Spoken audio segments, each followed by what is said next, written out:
Ladies and gentlemen, welcome once again to another Buckeye breakdown here at the Columbus Wired. We're in our home offices. That's where Columbus Wired is. It's in our hearts and our minds. And forever and ever. And on YouTube, and there's a webpage. There's all sorts of stuff. Yeah, so anyway. Why are we here, Drew?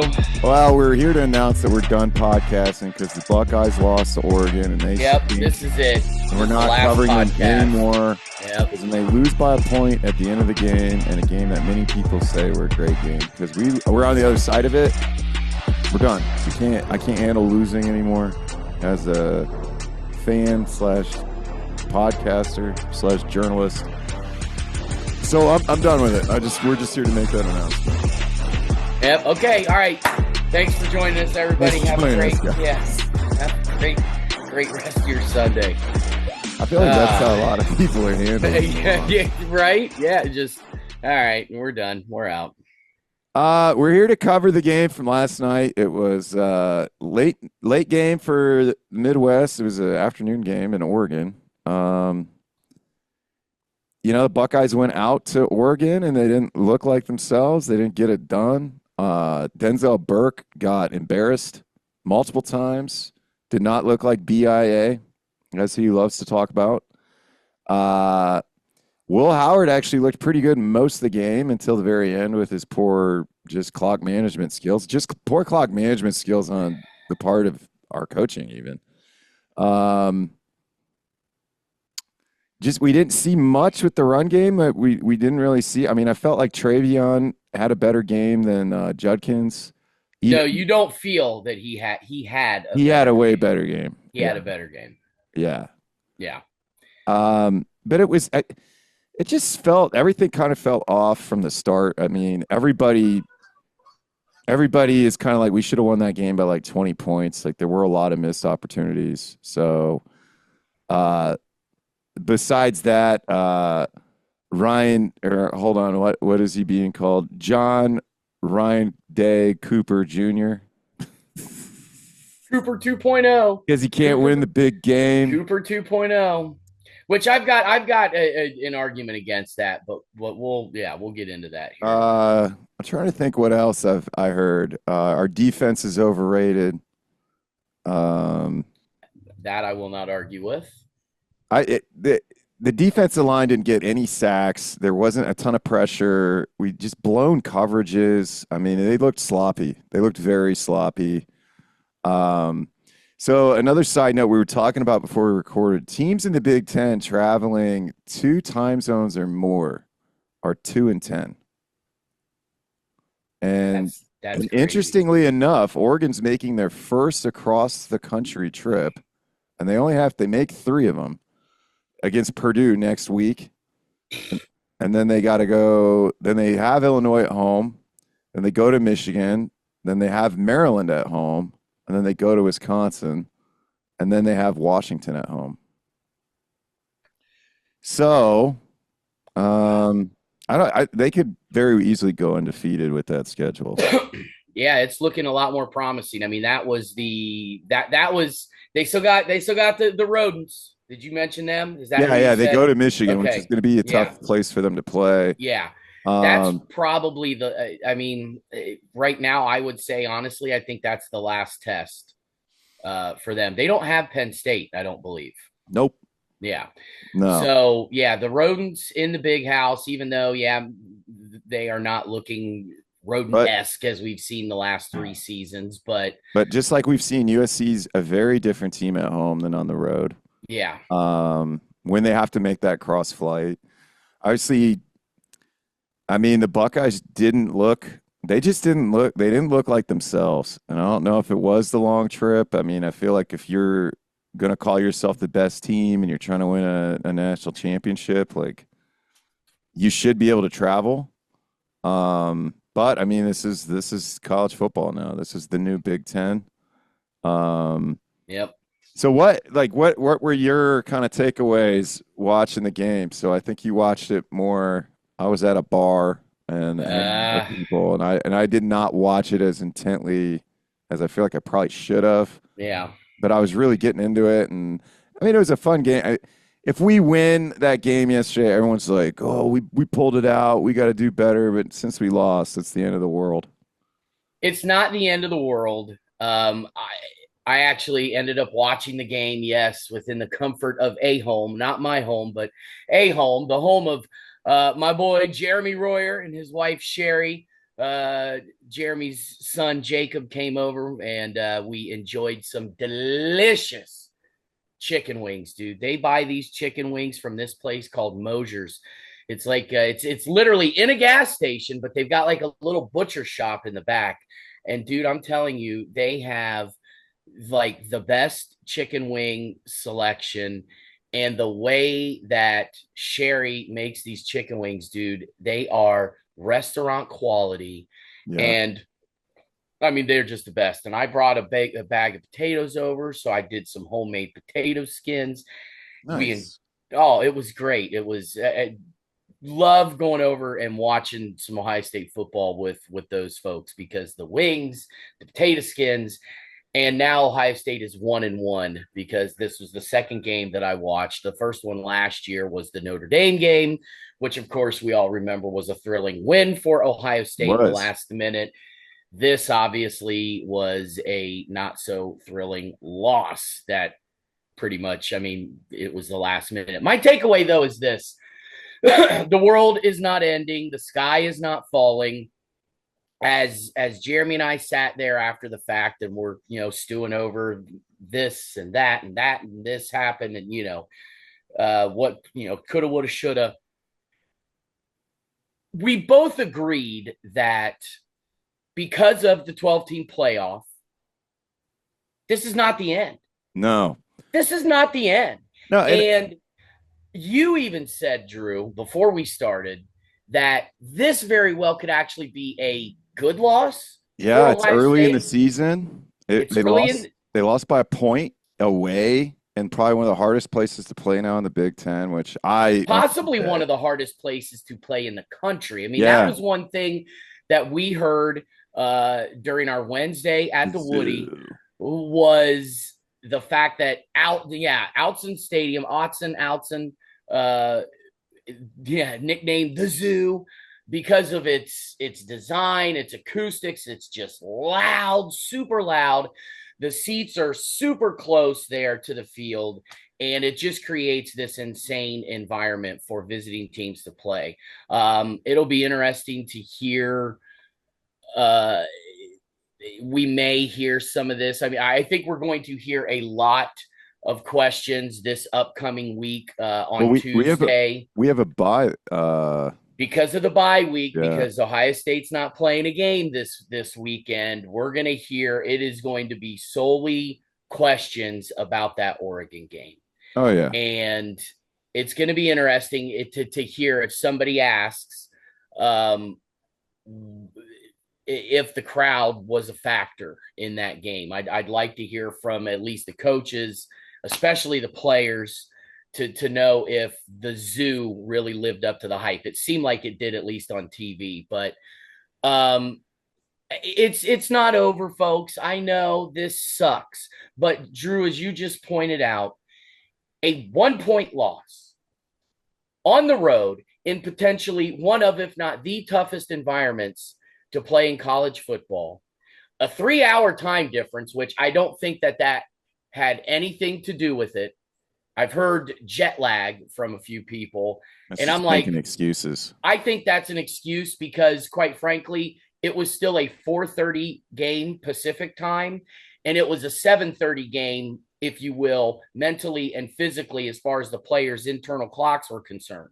So yeah, even though they had to fly, out to the West Coast, it was still 3 hours behind, and it wasn't like they started the game at 7 o'clock Pacific time. They started at 4:30 Pacific time. So, like I said, that was still like 7:30 for the mental and physical internal clock of these players.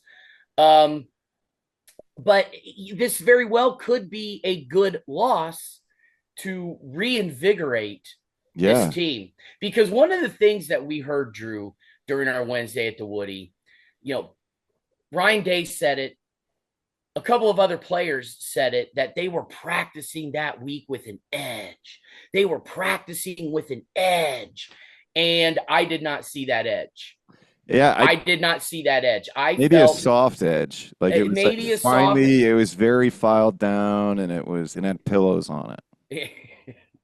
Yeah, if that's an edge, then man, you're sleeping pretty It good was a at padded night. edge. It It was a was padded edge. I I didn't see the edge. I felt that they basically came out and played as if they felt that their talent alone was better than Oregon.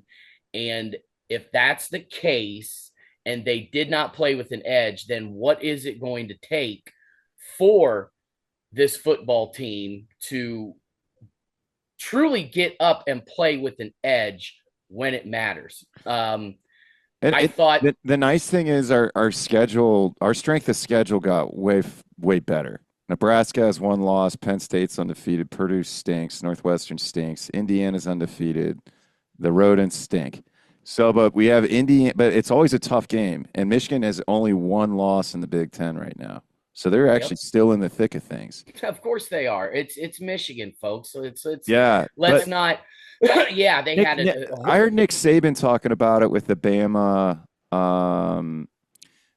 Georgia loss, or with Georgia's loss to Bama. He said he texted Kirby Smart and said, like, it was probably the good news is it was like it was a crazy game, just like our game was, and it was a good time of the season to lose. It was early, and he said, and Nick Saban said, or yeah, he said the whole time he was at Bama, he only had two undefeated teams that won it all.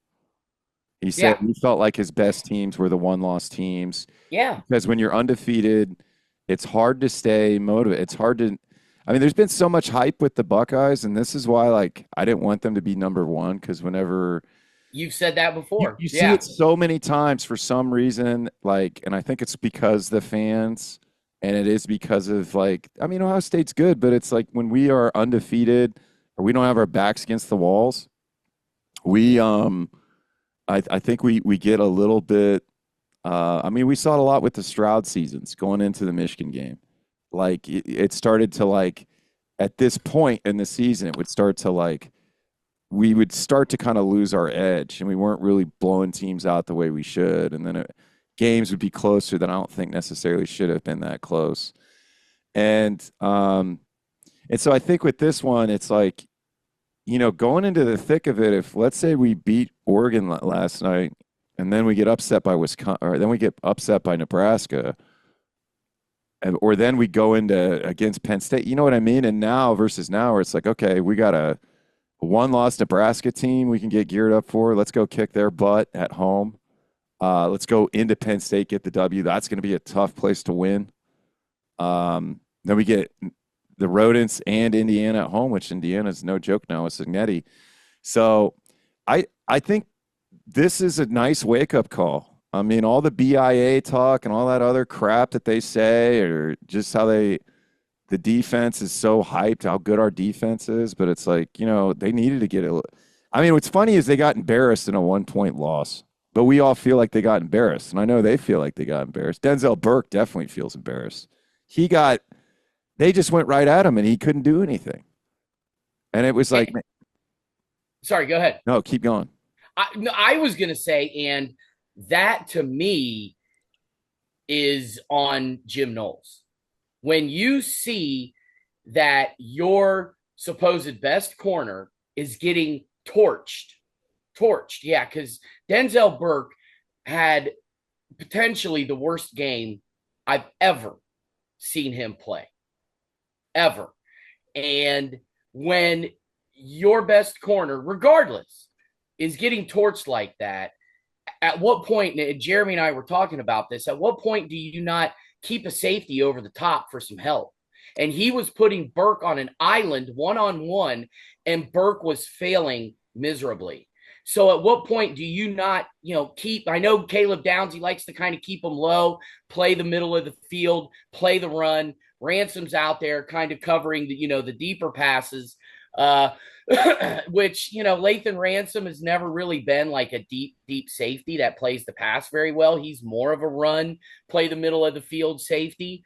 But at what point do you not, bring in? I don't know. I mean, this was supposed to be, I know things kind of change depending on your personnel, and he's gone with more of a nickel look, has Jim Knowles, because of the emergence of Jordan Hancock last year, and how Jordan Hancock is a slot cornerback, not really like a cover safety.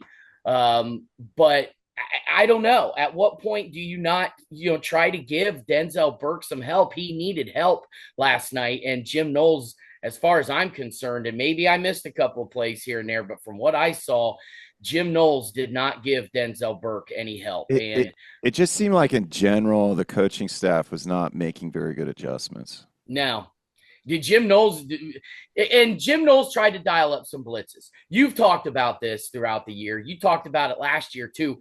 The lack of Jim Knowles wanting to blitz, and they try and do this cage rush thing where they kind of try and close in around the pocket, and then have your defensive ends make a swim move or a spin move, a rip, and get in there to the quarterback. And last night it wasn't working. I mean, and the blitzes that he did dial up, they were ineffective. The Oregon was blocking the blitzes. There was a couple of times they created some pressure on Gabriel, and what did he do? He stepped up in the pocket. He was completing some passes when it mattered. Dylan Gabriel to me had It's a Heisman-like performance last night, and Oregon just showed up, and the Buckeyes didn't yeah, really. I mean, they beat yep, our asses on the line yep, up front. Now on the other side of the yep. ball, I think offensively our offensive line did really well. They allowed one sack, and of course it came on that final freaking drive. It was Yeah, like the first play of the final drive, and they finally allowed a damn sack. And well, and then of course, what was that sack? It wasn't even really a sack. It was a slip by yeah. Will Howard. So he goes back to pass, and then all of a sudden he just slips and falls on the And then ground. we still converted and drove the ball down. It Like still the converted and thing drove was, I down. thought Yeah. our offense played really well. Quinshon Judkins, not so much. Didn't show up once Didn't again. show up. Denzel Burke, your best cornerback, and Quinshon Judkins, your best running back. And I know, luckily, we've got a two-headed monster in a guy, Travion Henderson, who had a solid football game. But otherwise, virtually your best running back and your best cornerback absolutely did not show up in that game yesterday. It was nice to see Igbuka. Cardinal Taylor was nice to see him back on the field. One catch, and it was there near the end, but Yeah, yeah. I think there just need. I mean, I feel like the game was a wake up call that needed to happen.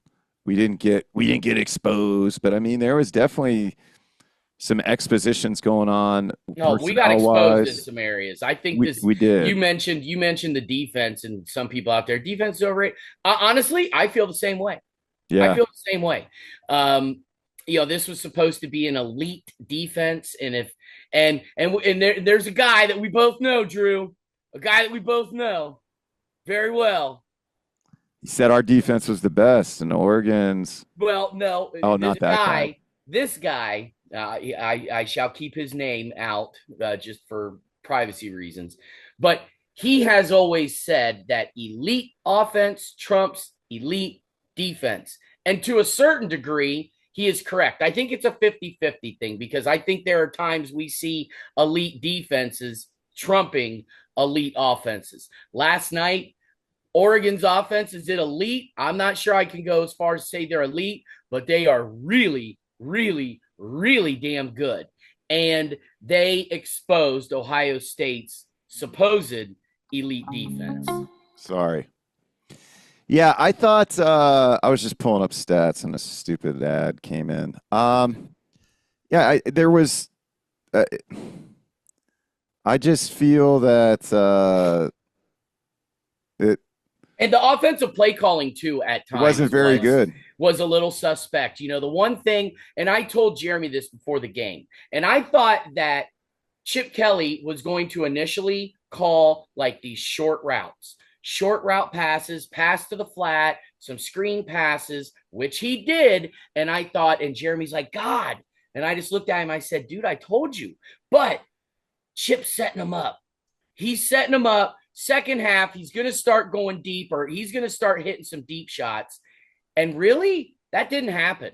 I mean, No. there were, I think, a couple of times he tried to go deep, but I think he was kind of scared of this, this vaunted Oregon secondary that was leading the Big Ten going into the game with 31 pass breakups, which surprisingly, Oregon, they had one pass breakup the entire game, and it came on that last drive on a third down, 3rd and 25, where Will Howard is staring down Jeremiah Smith, and the cornerback just got over there, batted it away. However, it didn't count because Oregon got like an illegal substitution penalty on him. I remember So that. it 12 men negated on the the field. play. We got Yeah, lucky. 12 man on a field. Well, didn't really matter because what happened the very next play? Will Howard decides to run the ball with Slide. 6 seconds left and slides down. Ends That the was game. that was so bizarre to me. I still don't understand why that decision was made. Will Howard was interviewed after the game by one of by the local sports radio station here in Columbus, and he was pissed. He was very pissed off. But he really did not. I mean, he was even asked like kind of what were you thinking and what was the play called? And he said, well, it was a flood to the boundary. They had it covered, and so I took off and ran. And he really did not expound upon, okay, what's going through your mind? I think he said that when he looked up, he thought that there was still a second left on the clock when he slid. But even then, you're sliding inbounds with a second left. Yeah. Time is going to continue to run after that. So I think, man, like this team is kind of like newly assembled. We've only had Iowa we looked great against. That was our first real test, but we looked great in the second half. The slow start wasn't necessarily even an issue. Like it wasn't. Ohio State got the ball and goes down and scores on their opening possession. And then they hold Oregon. Yeah. And then what happens on the very next possession? Quinshon Judkins gets the ball stripped. That was insane. For the only turnover of the game. Yeah. That was like a kind of weird thing. Like, did they review that? I don't think so. Well, they might have reviewed it, but I think they did review it. Yeah, and they I think were he like, definitely got it stripped, which stunk. Yeah. I was like, man, I thought his knee was down. And then you look at it, it wasn't. Yeah. I think. And who stripped him? Derek Harmon, the Michigan State transfer. Wow. Yeah. Yeah. And here you go, though. That was on 3rd and 10. That was a 3rd and 10 call, and they call a run for Judkins on 3rd and 10. Yeah. Huh? What? Once again, some of the play calling, was interesting, was suspect. Chip Kelly basically kind of wanted to go short. And I mean, you look at the final stats, though, that Will Howard had. You just said it. He really did not have a bad game whatsoever. Yes, there was that final play that it gives Will Howard's performance in that game a complete black eye because people are always going to remember the last thing that you did. And that was the last thing that he did. But if you look at Will Howard's performance on its face compared to Dylan Gabriel, if you just kind of look at the two side by side, you would think that Ohio State may have won the game because Howard was 80%, completed 80% of his passes, 326 yards, 2 touchdowns, no interceptions, had not taken a sack until that silly fall down on the final drive.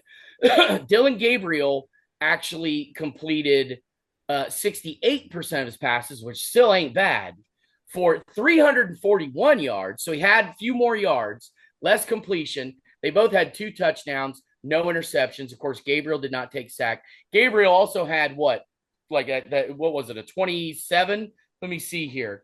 27-yard run.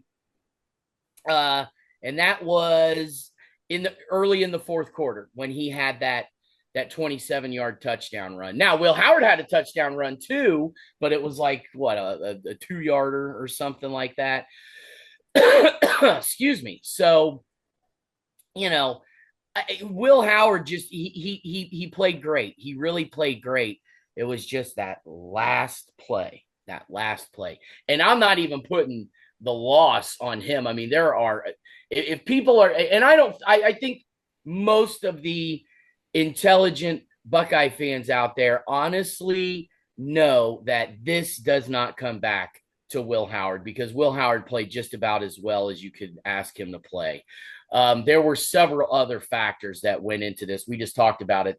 Both the offense and defensive play calling, Jim Knowles refusing to give Denzel Burke any help, and Denzel Burke is getting toasted. Jack Sawyer only having 2 tackles. Yeah, I mean, Jack Sawyer, and JT Tuimolo out on that touchdown run by Gabriel, completely just, I mean, he went right in for the running back, didn't even bother to sit down where he's supposed to stay. Right. On a read option like that, the defensive end is supposed to come in, sit down, wait for the quarterback. And, at that point, the quarterback sees that the defensive end is sitting down. He's probably going to hand it off to the running back. Ohio State had good, blocking up front as far as the defense clogging up the running lanes. Jordan James takes that handoff. I think he gets stuffed. But instead, Tuimoloau just completely just raced in there for the running back. And Gabriel just like, okay, thank you for making my job a whole lot easier. But even after that, you still had a couple of guys biff on their tackles. And Gabriel made a couple of guys miss. And, he's into the end zone for a 27-yard touchdown. Can you blame that on the loss? I don't know. Can you blame Jeremiah Smith for an offensive pass interference that took them from the Oregon 28 to the Oregon 43 out of field goal range? Yeah, I mean, there was a lot of. Can you blame him for the loss because he took them out of field goal range? No, I don't think so. I would say the loss falls on Jim Knowles and the defense. I say overall it's Jim Knowles in the defense. Yeah, the hot seat of the game for who didn't perform. I mean, because when you're looking at stats, Jeremiah Smith had 9 receptions for 100 yards. 100 yards and a touchdown. Emeka Egbuka, 10 receptions, 93 yards and a touchdown. He also had 2 running plays that he averaged 10 yards of carry on. Yeah, 2 runs for 20 yards. All the tight ends really stepped up. It was nice to see G. Scott. He made some really good plays. Yeah. So I thought, like, offensively, that was what I wanted to see. And I feel like our offense really struggled against Iowa because, again, I think Iowa's defense is actually better than Oregon's. And I stand by that, but they just don't have an offense. Like our defense has not had a real test. This is their first real test, and they got and they lost. They got embarrassed. They lost. We lost, but now they can go back to practice, quit talking all their fucking circle jerk talk of how good we are, because it's like it doesn't matter how talented you are if you don't execute, and you guys didn't fucking execute. Yeah. So, and I think it's going to happen, and I think Jim Knowles' seat's getting a little hot. The mad genius defensive coach looked like, his defense looked like shit yesterday. They got embarrassed. Look at some of the bigger games that Ohio State has been in, and the defense has not shown up. I mean, Georgia in the Sugar Bowl, which, Georgia had in an elite offense that year. But still, they gave up a pile of yards to Georgia. Even last year against Michigan, we gave up. Last year's Michigan game, they gave up in 2022 against Michigan. Oh, my God, their defense got way exposed. But, of course, that was Jim Knowles' first season. So, but still, the 2022 and 2023 Michigan, Sugar Bowl against Georgia, yesterday against Oregon. When this defense goes up against a very good to elite offense, they're not showing up. They're not showing the results that they're showing in the other games that they rightfully should just go out and throw their helmet on the field and the defense can hold the other team's offense to 7 points, like you said, with a subpar Michigan State and a subpar Iowa offense. I mean, hell, look at Marshall. I mean, Marshall's offense was meh, and they allowed them to march right down the field to open up the game with a touchdown. So, you know, this was definitely.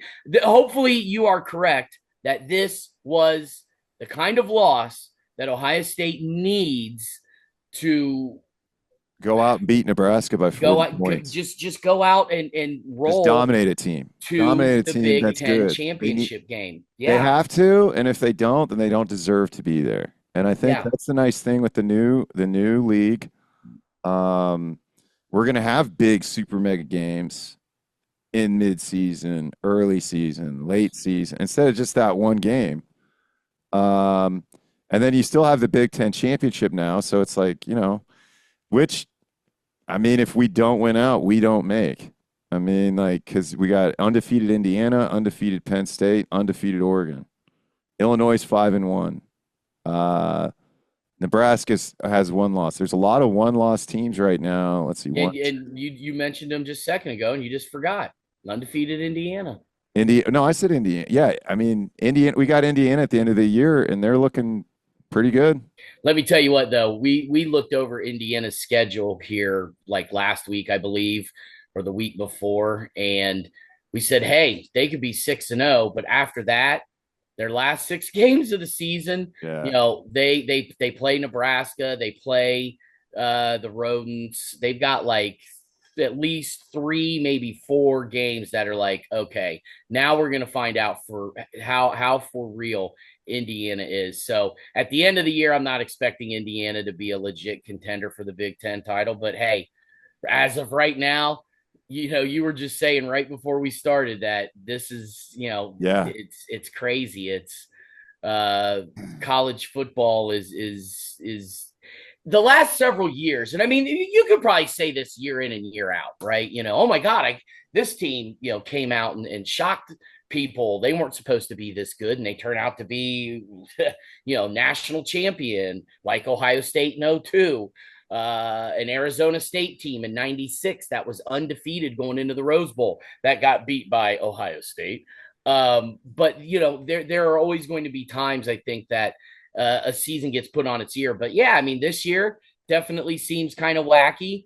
Your top teams, though, are pretty much playing the kind of football, with the exception of maybe Alabama, who squeaked by after getting beat by Vandy on the road. They then come home for what were they, a 3-2 South Carolina team, and had to fend them off all the way down to the wire, uh, and get a 2-point win.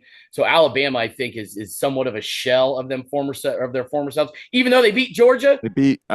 We'll see. And they I were mean, crushing Georgia at one point, only to give up the lead, but then take it back on that crazy 75-yard Ryan Williams touchdown catch near the end of the game. But Georgia's also kind of looking, they had trouble against Kentucky. They were obviously getting trounced by Bama, but made a great comeback, but still lost the game. They beat Mississippi State yesterday by 10 points, and they allowed Mississippi State to score like 31 points on them. So, yeah, Texas is kind of looking like the dominant team right now. bet they. And we're going to find out when they play Georgia this weekend Yeah, who the real dog of sorts of the SEC is. Because right now I'd say, Texas, after they just blasted Oklahoma, put them to bed. They're done. And, Georgia, Texas, Alabama, those are your three. And the Texas-Georgia game. Tennessee. Yeah, what Tennessee lost, or no, they beat Florida in overtime. I'm sorry, but they still lost to Arkansas. Tennessee's Yeah. right there on the They got to play. fringe. They're going to play Bama, I think, next week. Tennessee, Bama. That's yeah. So the Texas, Georgia, Tennessee, Bama game. Those are well. If Georgia beats Texas, and then I mean the Bama Tennessee game, that pretty much is going to solidify who's out. Indiana has Nebraska before we play them, so we'll see how good Indiana is against Nebraska. Well, that's this weekend. Nebraska beat who they beat. They crushed Washington. Yeah, But who did they lose to? They lost to Illinois or Rutgers? Iowa lost to Illinois in overtime. Nebraska. Nebraska lost to Illinois And then at Rutgers home just in got overtime. smashed by Wisconsin. Wisconsin. So, and it looks like our boy Luke Fickle's starting to get his team pulled He's together. starting to kind of come together a little bit. Which So props to you, Luke. hey, when he hosts Oregon, they got that travel. We'll see how they go. I mean, that's going to be a cold game for those Ducks to play in. Oh, let me tell you what, are we not going to be Wisconsin fans that weekend or what? Oh, it's going to For be two reasons, yeah, Because at this point, um, once again, going back to something I said last week about how the days of me rooting for especially that team up north to be yeah. good because I want, the game to mean something and blah blah. Those days are over. I'm now going all the way back to like the old days, at least my old days, and even the old days like I can, my dad can remember him talking about we want everybody in the conference to lose because we want to be able to proclaim that we are the outright champs.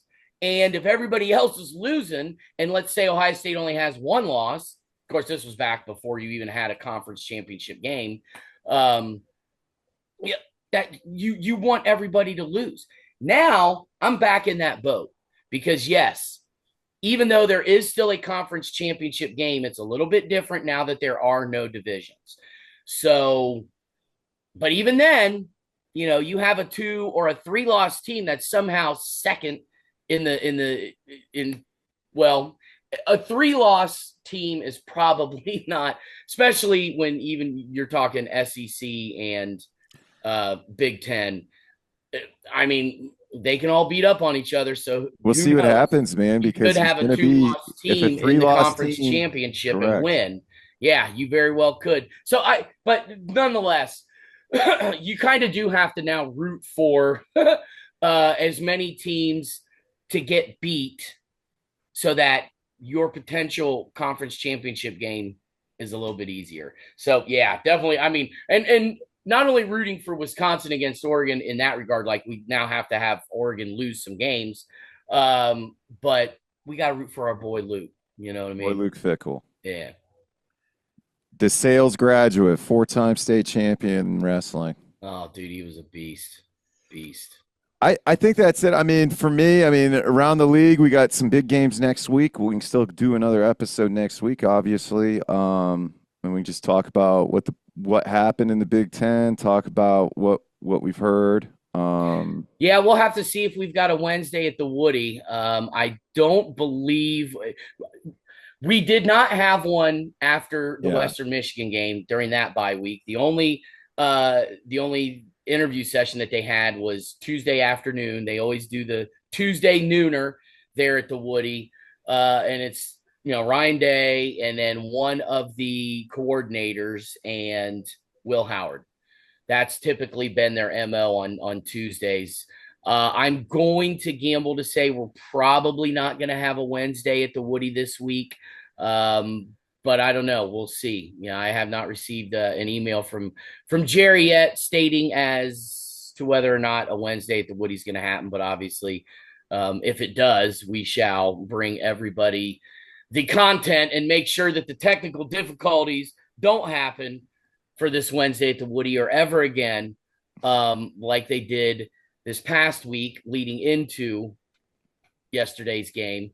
But yeah, we'll get it fixed. We'll get it right. But probably not going to be a Wednesday at the Woody. And if that's the case, then yeah, we'll just chop some college football talk.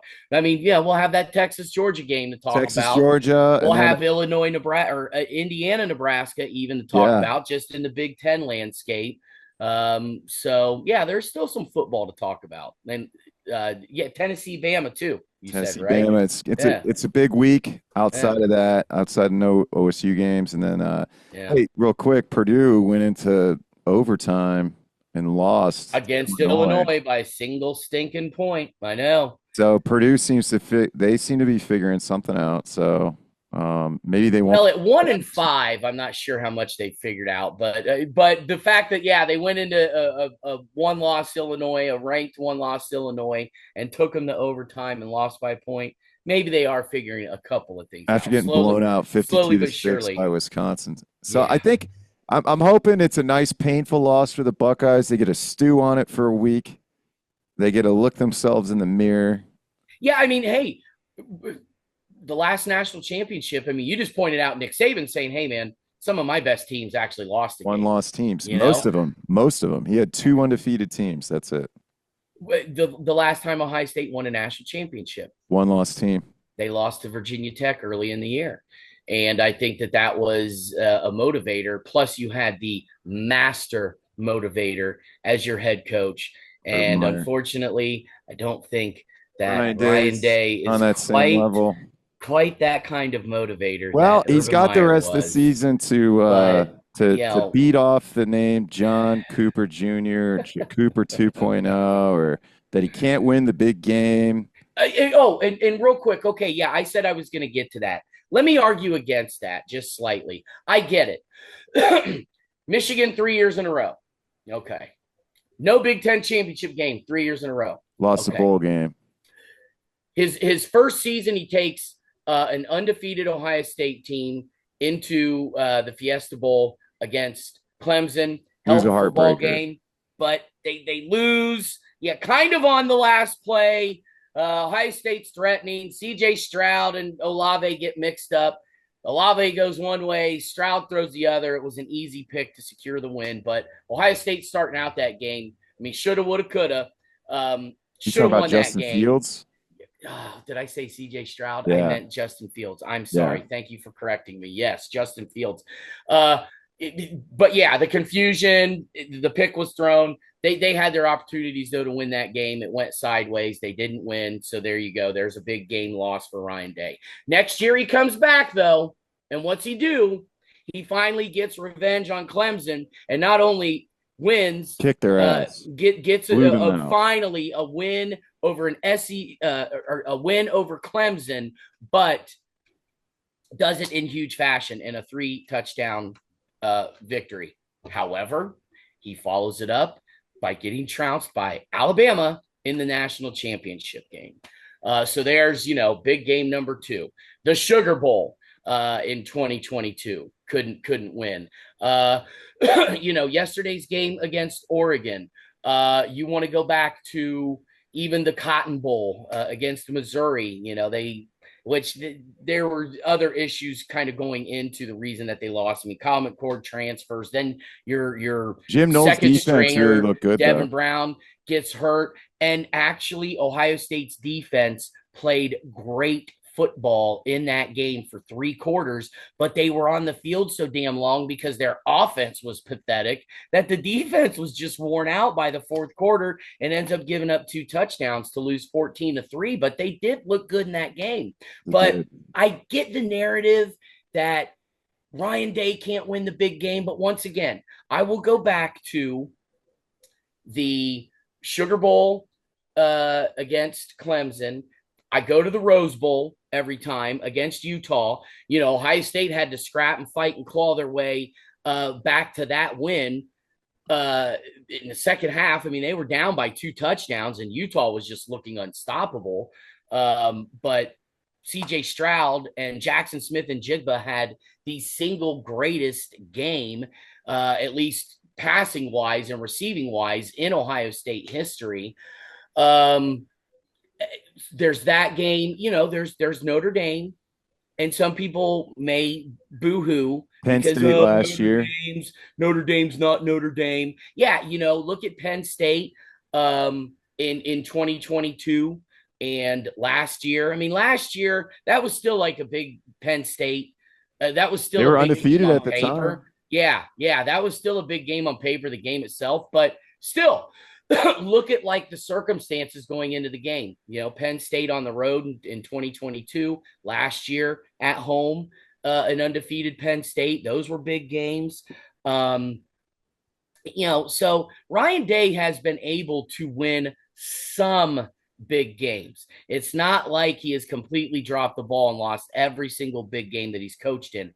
But I know where everybody, dude, I probably just pissed off so many people that are not watching this podcast anyway. So, Mom, the one that's and Jeremy, I know is a big watcher of the podcast. So, Jeremy and Mom, I'm sorry for pissing you guys off by saying, let's try and look at the good things about Ryan Day and the big games that he won, because people are going to say then, well, okay, yeah, he beat Clemson in the Sugar Bowl, but then what happened afterwards, Andy? You just said it. Got crushed against Alabama in the national That was a championship. team that had played 6 games that year. Yeah, and in Ohio State, I mean, they had played 5 games going. They didn't even want to let us in the playoff. Jimbo or Dabo Sweeney said we stunk and we didn't just be there, and then we kicked their ass. Yeah, that was he definitely. And that was after Clemson beat us multiple times, beat Urban Meyer. They gave Urban Meyer his worst loss ever. Yeah. So I think that it was a big deal, and Clemson hasn't been the same program since that loss. They have not. I think Ohio State definitely took their soul in that game. They did. They changed Clemson's program. Now, Clemson is not like an awful program. It's not like they've gone on to have losing records every year. They're not in the title contention anymore. They just got blown out by Georgia this year. Yeah, they're just not the Clemson that we were used to seeing, prior to that. But so, that's one argument I could see, is that, okay, but in the big games that matter, that truly, truly matter, Andy, has Ryan Day won those? The 3 big ones being the Rodents, obviously, the Sugar Bowl, the national championship, and once again, I mean, was the Cotton Bowl a big game?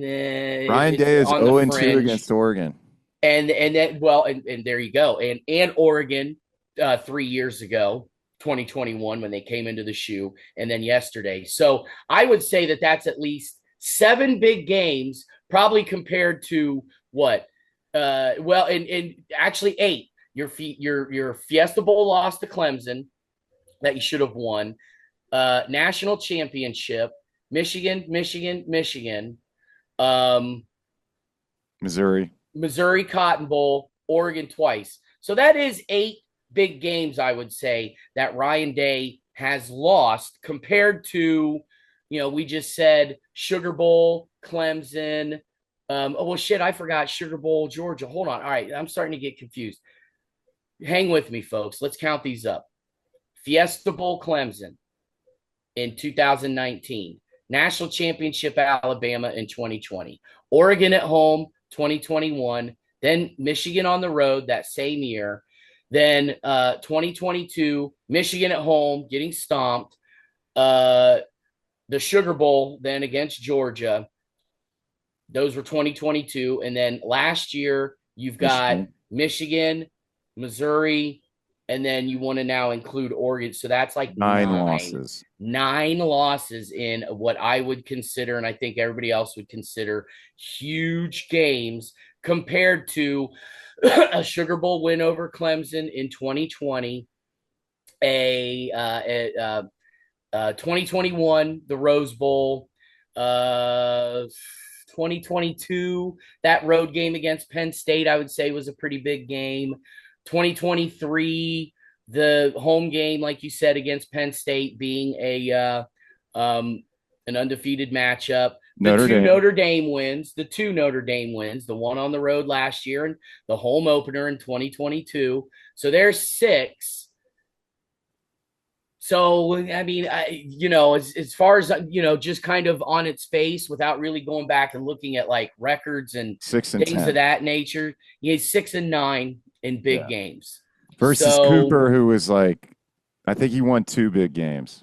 Cooper, I can remember, obviously, that Rose Bowl win in 96 against that undefeated Arizona State team. That potentially was John Cooper's pinnacle win of his career at Ohio State. 2 wins over Michigan, that was it. And I think the 2 teams that he beat were, they were okay, Michigan. They were good Michigan teams. They weren't elite Michigan teams. They weren't elite by any means. 96, there were back-to-back weekends where he beat Notre Dame and Penn State. John Cooper did. So, give him 4, give him the Rose Bowl win, give him, two Michigan wins. He's got 7. But yeah, I mean, his record in bowl games was pretty awful. Terrible. He had embarrassed. We got embarrassed wins. so much by every big team. Every big school would embarrass us. 2 wins against Michigan, three bowl wins for John Cooper, and he never won an outright Big Ten title. He split 3 times. So there we go. Yeah. So, is Ryan Day John Cooper 2.0? No. I don't know, but no. I don't know. The guy's had 2 seasons not going to the playoff. Well, and there you go. At least Ryan Day, he made the playoff 19, 20, 22. So 3 out of his now 6 years. Yeah, there's a good chance they're going to make it this year. And, well, hey, let's. Here we go. Knock on wood. All right, everybody. That's Andy's Wired. Yes. On Twitter. Follow him. Andy's Wired. Talk shit. No. John Cooper 2.0. Slash me on the X. Slash him on the X. Slash me on the X. Follow Columbus Wired on Twitter. I'm at Drew Sample on the X / Twitter, whatever it's called. We don't know what to call the damn Buckeyes, thing anymore. Season's not over. It's Quit not. your crying. We'll be fine. It's going to be fine. It was a good loss. We need to learn from it. It sucked. It was painful. I was miserable this morning. But then we started the podcast late. So, anyway. Doesn't matter. When people watch this, it's all the same whether we did it at 12 o'clock in the afternoon or 10 o'clock at night. So. That's right. Well, thanks for listening, guys. Share the show, and we'll bring you guys more content soon. Peace.